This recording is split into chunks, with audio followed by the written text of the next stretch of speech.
Bonjour à tous, je suis ravie de vous retrouver aujourd'hui pour un petit tuto mini-album, en tout cas sa couverture. Donc on commence tout de suite avec 5 morceaux de cartonnette, je vous mets les dimensions à l'écran.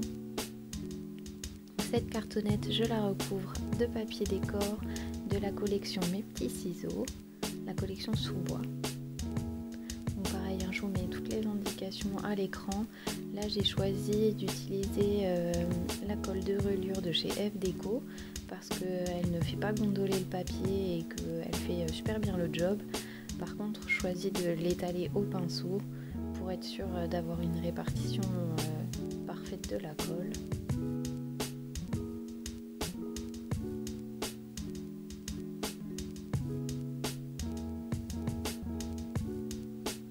C'est un petit album qui se compose de 5 cartonnettes comme vous avez pu le voir. Donc là on fait les deux qui seront sur la page sur la couverture. Ensuite il y a 2 petites tranches et puis enfin la couverture de fond.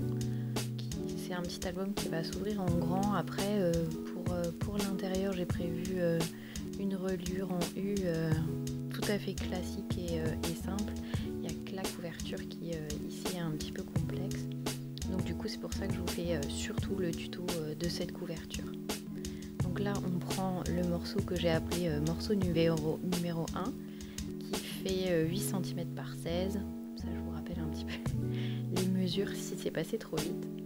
Après je vous mets tout en barre d'infos comme d'habitude sans souci. Et puis si vous avez des questions, faut pas hésiter.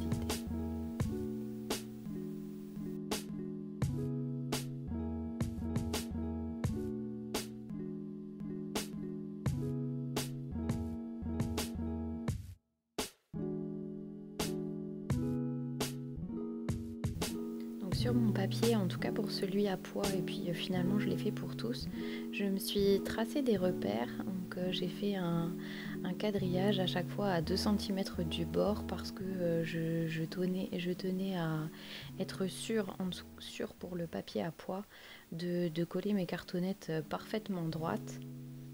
Ce qui me permet en fait d'être sûre d'être alignée sur mes poids. Donc ici je vous montre les tranches que j'ai choisi de faire sur du papier des ateliers de Karine, je crois que c'est. Et là encore j'ai reporté des mesures. Donc celle-ci, comme c'est les tranches, mes 2 tranches d'album, j'ai tracé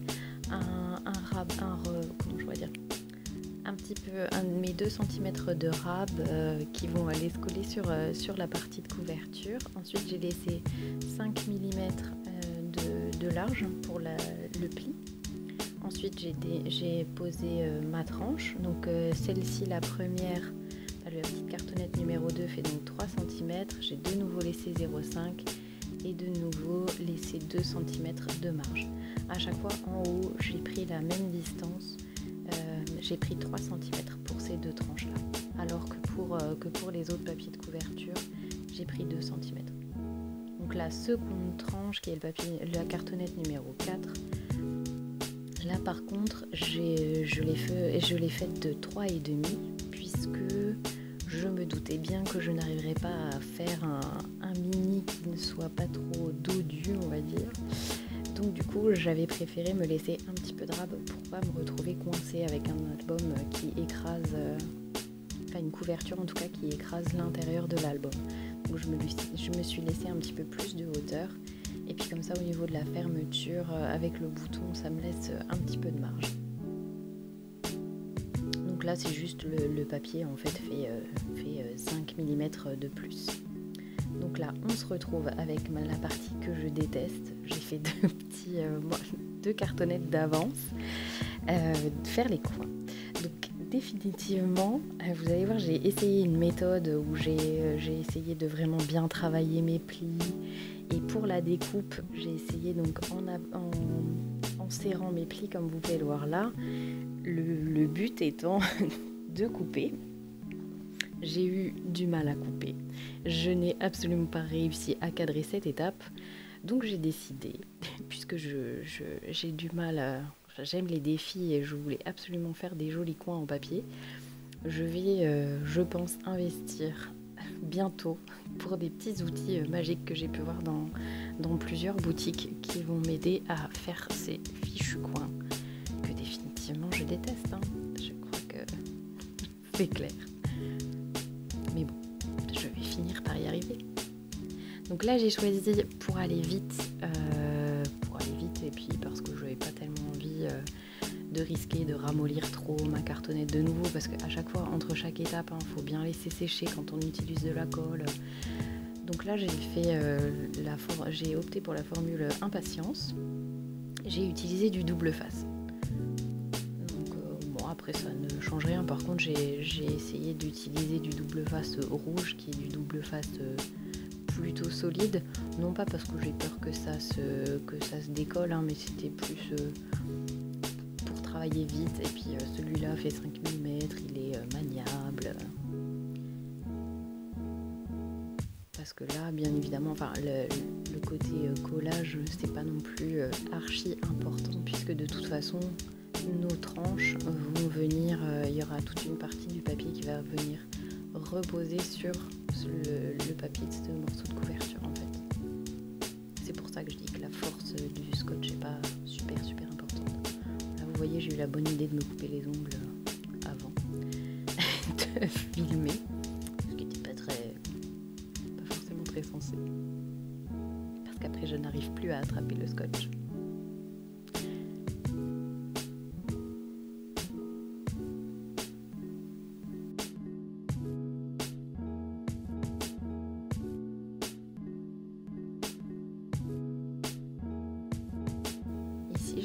J'écrase vraiment bien mes coins.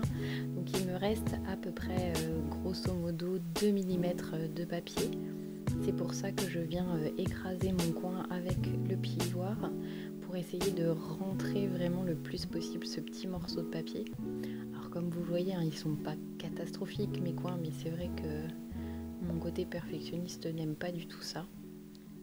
Donc du coup vous verrez ensuite que je vais venir les cacher parce que j'ai honte. Mais après ils sont quand même acceptables. Donc là je vous montre ce que sera du coup la face avant de notre album avec un papier bois et un papier à pois. J'ai choisi d'utiliser un morceau d'élastique que j'ai dégoté chez Action, et pour la fermeture j'ai choisi un petit bouton en bois que j'ai acheté chez Action aussi. Donc là, au niveau de la tranche, je choisis de la coller avec de la colle universelle parce que j'avais peur de faire baver la colle de reliure qui, elle, s'en va nettement moins bien que la colle universelle. Donc celle-là, pour pouvoir la faire plucher au cas où je déborde sur le papier décor, j'ai vraiment opté du coup pour cette colle universelle que j'aime bien en plus, qui a une prise relativement rapide. Donc comme j'ai absolument tout tracé sur mon papier, j'ai un point de repère pour placer et ma colle et ma première de couverture en fait, pour être sûr d'être parfaitement alignée. C'est vrai que ça, tout tracé sur le papier, ça fait gagner du temps et au moins on a un repère, on est sûr de ne pas se planter, de ne pas se mettre de travers. Bon après j'utilise quand même ma règle pour me servir de guide à partir du troisième morceau, pour être sûr de ne pas partir de côté. Mais au moins avoir un guide sur le papier qu'on s'est tracé, c'est vraiment un gain de temps. Bon, j'avais remis toutes les dimensions sur les petits cartons, mais je suis pas sûre que vous puissiez le voir. Donc là je m'aligne bien, je place ma règle dessous, je suis un petit peu hors champ. Pour vraiment, après c'est vraiment du réglage. Uniquement avant de passer mon plivoire et de bien enlever éventuellement tous les excès de colle. C'est pour pouvoir faire ça que j'ai choisi la colle universelle. J'avais peur de déborder et je voulais que ça reste super propre.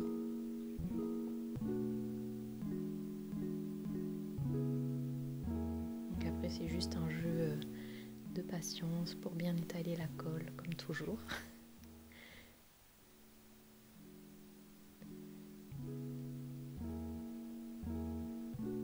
Donc là on va venir placer la seconde tranche.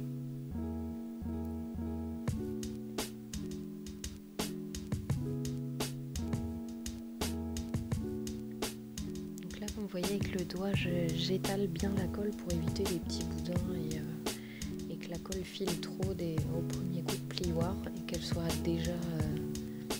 j'anticipe un peu le fait qu'elle soit bien répartie partout.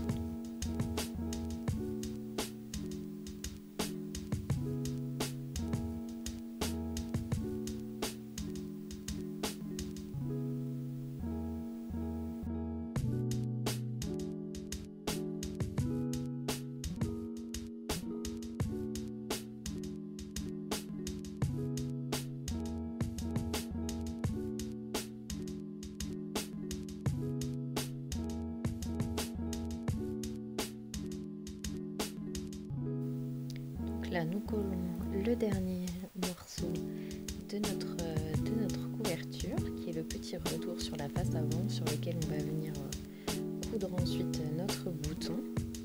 Et comme vous pouvez le voir sur la cartonnette numéro 2, il y a un petit point noir. Donc en fait, je me suis simplement fait un repère pour placer l'œillet. L'œillet qui servira à faire passer l'élastique.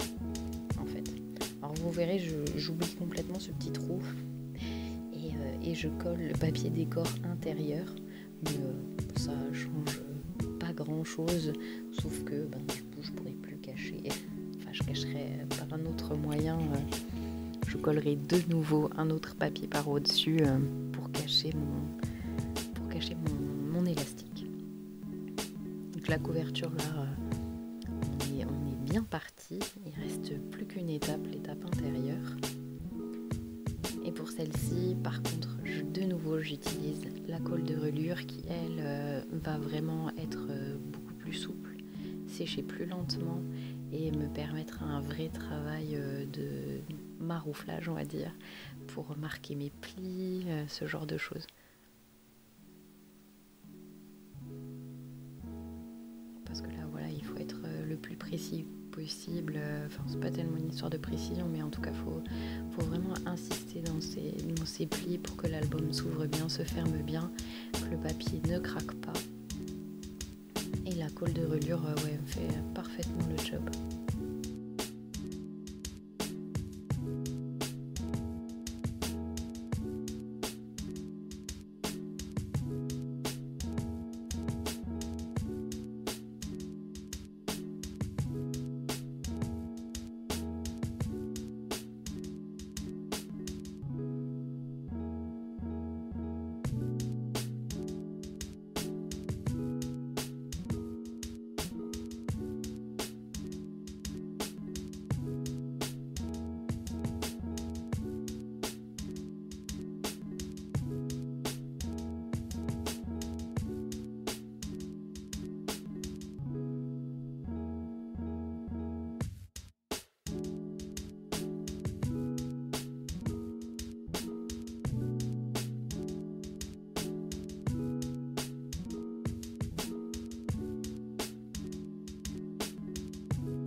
Raccoins sur le bord de mon papier, vraiment la tranche, j'essaye de répartir la colle le plus possible sans en mettre trop parce qu'après comme là des petits boudins, mais que vraiment mon papier adhère bien partout et que la colle et son côté humide me permettent de vraiment bien travailler le papier.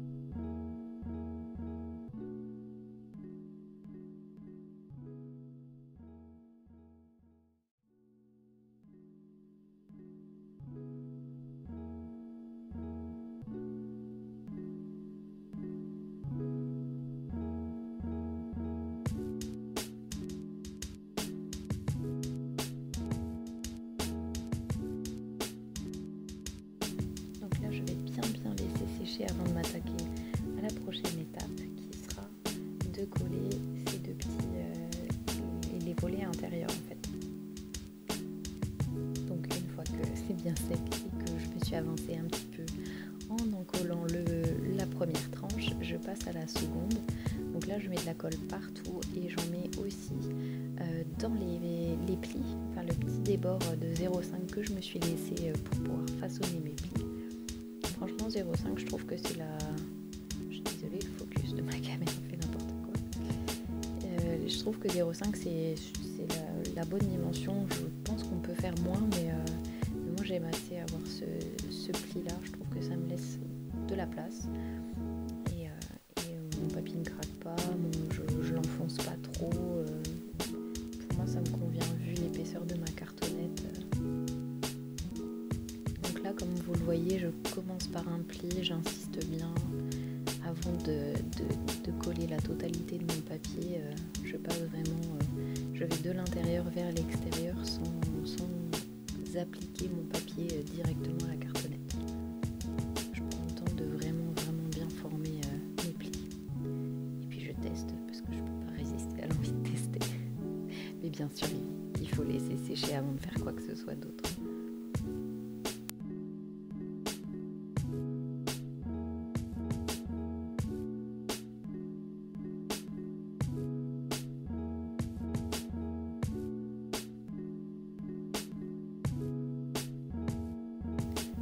Après avoir laissé sécher, du coup je vais revenir avec le petit œillet dont je vous parlais. C'est un œillet de chez We Are Memory Keepers, donc, qui me servira à faire passer mon morceau d'élastique et mon petit bouton que je vais venir coudre sur la couverture. Donc là du coup je vous montre que j'ai pris mes mesures, enfin j'ai placé mon bouton. Et avant ça, je me suis fait un petit repère au milieu de mes 16 cm et des bananes, du coup, parce qu'il y a l'épaisseur du papier, de mes 16 cm. Et j'ai placé mon bouton pour faire le repère de mes 4 petits trous. Je procède de la même façon pour placer mon œillet. Je prends la moitié de la longueur, la moitié de la largeur, je me place. Et là, j'utilise un petit outil dont je n'ai pas le nom en tête, mais je le vous mettrai en barre d'infos. Il me sert à faire tous les trous que j'ai à faire en milieu de page. Il est plutôt utile. Après, c'est vrai que je l'utilise pas forcément. Avant, je n'utilisais que ça et maintenant, je lui préfère la Crop-A-Dile largement quand je peux m'en servir, mais dans le cas là, je ne peux pas. Donc du coup, il y a 3 petits outils, ils s'achètent par lot et ils ont chacun une taille différente. Donc du coup, il y a une face, la face bleu clair qui sert à faire le trou et la face bleu foncé qui sert à écraser notre œillet. Donc c'est un système de percussion en fait. Donc là, vous voyez, j'ai un peu de mal à écraser l'œillet. Bon, ça vient aussi du fait que je perce 2 épaisseurs de papier, même 3 je pense, non 2 épaisseurs de papier et du coup plus la cartonnette, c'est forcément un petit peu compliqué.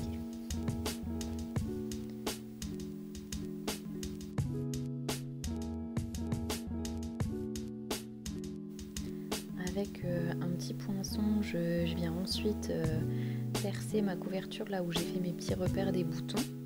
Donc comme c'est un petit peu dur, j'utilise un tapis de souris qui me permet en fait de m'enfoncer bien plus facilement que si j'étais sur une surface dure, parce qu'il est un petit peu rembourré. Ce tapis de souris là, je m'en sers aussi quand j'utilise les pochoirs à broder des ateliers de Karine pour pareil faire mes trous. Donc là je les élargis un petit peu et ensuite je vous montre là que du coup la couture je vais la cacher avec un petit morceau de papier décor.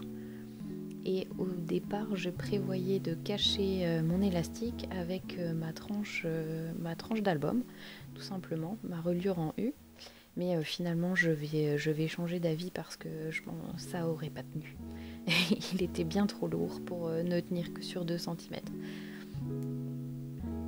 Donc là, je vous montre la couverture finie. Donc le petit élastique, je n'ai pas encore coupé les bords, mais vous voyez, je l'ai simplement fait tenir avec du double face. Pareil pour mon fil. J'ai utilisé un fil à 4 brins. Alors ça, j'ai ça de mon arrière-grand-mère, donc comment vous dire, la couleur, la marque, je n'en ai pas la moindre idée. Je crois que mon fil date de 1958, j'avais regardé sur l'étiquette. Donc autant vous dire que mes choix, ça se trouve, hein, après c'est du fil de coton classique. Hein. Donc là je teste un petit peu ma couverture, l'élastique est peut-être un petit peu fort, je l'ai coupé un peu court. Mais une fois que l'album est rempli, ça pose bien moins souci. Donc là, comme je vous disais, je cache mes coins qui sont pas si horribles, hein, mais je les cache quand même. Donc là, je vous les place juste, moi je mets un petit point de colle dans les coins et avant de les coller. Enfin, avant de les placer sur mon travail fini. Comme ça, ils ne bougent plus ensuite. Je les écrase pas. Enfin, ou en tout cas, j'essaye d'éviter. On passe donc à notre fameuse reliure en U. Donc vous voyez les dimensions à l'écran. Donc j'ai choisi pour fixer d'utiliser pareil mon double face, toujours le même double face rouge. Donc là je vous montre que j'ai fait 8 pages, la majorité fait 12 par 15, mais j'ai utilisé aussi des chutes parce que je voulais varier la taille de mes pages, mais j'étais pas certaine de tout utiliser. Donc si vous ne voulez pas varier la taille des pages, c'est 8 feuillets du coup de 12 par 15 et si jamais vous voulez faire comme moi, utilisez vos chutes, je vous y encourage. Et là j'ai utilisé, alors là par contre les quelques chutes que j'utilise, je ne me suis pas amusée à les mesurer, elles font plus que la moitié c'est sûr, mais donc là c'était surtout pour poser en fait cette petite page, cette petite carte de Project Life qui me plaisait beaucoup dans les papiers de la collection. Donc ensuite, je ne me suis pas filmée en train de décorer chaque page. Je vous montre simplement donc là ce que je colle et à quelle taille sur une partie de ma reliure, pardon. Simplement parce que je scrape des photos des enfants et que du coup je ne voulais pas faire figurer leur visage à l'écran. Et quand je travaille, je peux pas mettre du masking tape sur toutes les têtes. J'ai besoin aussi de voir les photos et qu'elles m'inspirent. Donc c'est pour ça que je ne vous montre que la façon dont j'ai fait la structure de l'album, de la couverture. Et ensuite, par contre, je vous ferai une présentation un peu détaillée avec des petites photos, de la déco, tout ça. Donc là, on a préparé déjà 2 feuillets de notre reliure en U. Donc après, j'aurais pu choisir de tout découper d'une seule traite dans une page 30-30 parce que ma hauteur fait 15, donc j'aurais pu simplement la couper en 2. Mais c'est vrai que comme j'étais pas vraiment sûre de là où j'allais, j'ai préféré procéder de cette façon. Et ce qui me laissait un petit peu plus de temps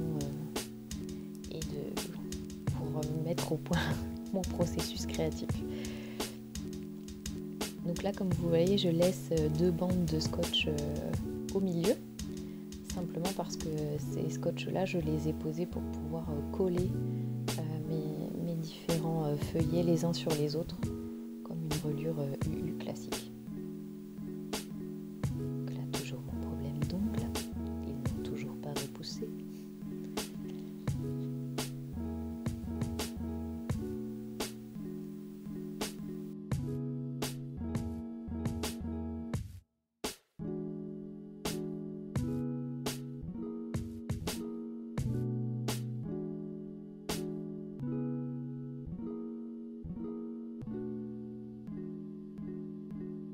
Chose à savoir sans doute, j'ai décoré chacune de mes pages avant de coller l'album en entier, simplement pour pouvoir travailler à plat. Et ensuite, je suis venue coller chacune de mes reliures les unes au-dessus des autres, une fois décorées entièrement. Donc là, je vous montre en détail la déco que j'ai pu faire. Notre petit élastique, notre bouton et ensuite notre album qui s'ouvre en 3 parties. Sur la page de garde, j'ai choisi de coller une photo. Ensuite, notre album à la reliure U est collée au centre. Et puis ensuite une dernière petite partie sur laquelle j'ai collé un petit hérisson et une petite feuille de la coller, une petite feuille en bois qui vient de la collection hors saison. Je vous mettrai en barre d'infos tous les dies que j'ai pu utiliser dans la collection, enfin tous les dies que j'ai pu utiliser pour cet album.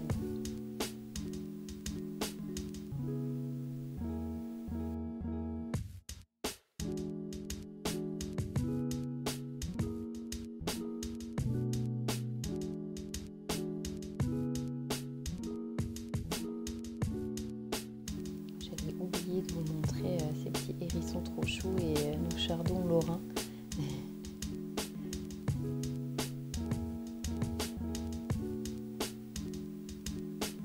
Donc là vous voyez, il était bien trop épais pour que je puisse le coller sur la tranche. Donc je regrette pas mon choix. Il y a essentiellement des découpes de la collection. J'avais acheté le lot dies. Il y a aussi des petites feuilles d'automne qui viennent de chez Casey Art, d'autres les plus grandes qui viennent de chez Artemio. Là il y a un dies ensemble que je crois avoir déjà pu vous montrer, je ne sais plus. Et je l'ai embossé avec de la Cosmic Shimmer. Oui, Cosmic Shimmer, c'est de la poudre à embosser à effet. J'ai pu utiliser par petits endroits, comme là on voit il y a une petite feuille et deux baies, c'est toutes les petites choses qu'on avait pu ramasser. J'ai collé aussi un brin de petite graminée. J'aurais voulu en coller plus, mais c'est vrai qu'après c'est le genre de petites choses très fragiles, même sèches, j'avais peur de tout casser. Donc là on est sur les 2 dernières pages, j'ai fait un faux tag et puis les feuilles de chez Artemio.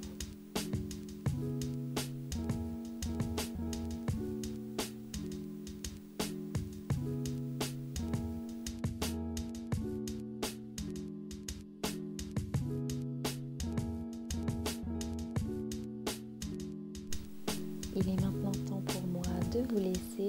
Je vous ai mis à suivre quelques petites images, quelques petits détails du mini. Je vous remercie d'avoir regardé cette vidéo. Je vous dis à très bientôt. On se retrouve très